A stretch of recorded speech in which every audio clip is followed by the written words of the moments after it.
Right now, the future of Uber and Lyft in Minneapolis is really uncertain. The city council overrode the mayor's veto of a pay raise ordinance for rideshare drivers today. Both Uber and Lyft condemn the city council's vote and say they're leaving.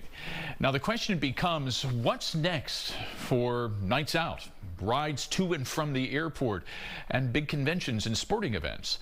Our Rose Schmidt has been looking into this all day, and she joins us live in Minneapolis now with a look at what could be next. Rose? Well, Tim, some cab companies are putting plans in place, but the question remains, can they fill the void? Minneapolis officials say 39 cab drivers are currently licensed to work in the city. A decade ago, there were more than 1,900. A lot of cabs were operating in the city too. All of them were removed out of the city because of Uber. This group of cabbies remembers a time when these parking lots at MSP Airport were full of taxis.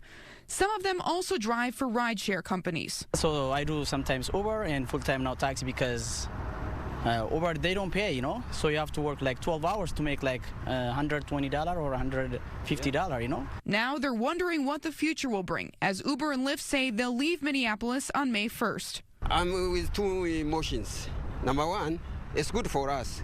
Maybe our business will be getting better, but at the same time, we don't want the public to suffer. The government should do something in order to keep the public getting those services. Meet Minneapolis said in a statement it's hopeful a solution can be found so that any impact to rideshare users is negligible. In the meantime, some cab companies are planning ahead. Blue and White Taxi has between 200 and 300 drivers in the metro. The company tells Fox 9 it has a huge waiting list of drivers, and if it sees an uptick in business, it will add more. Although their numbers aren't what they were a decade ago, these taxi drivers feel they can cover the void. So there are a lot of cab drivers here, They shouldn't worry about that. Ultimately, they say they want rideshare companies to just pay more. But if they don't, we want them to leave. Other rideshare apps have said they will come here to Minneapolis if Uber and Lyft do leave.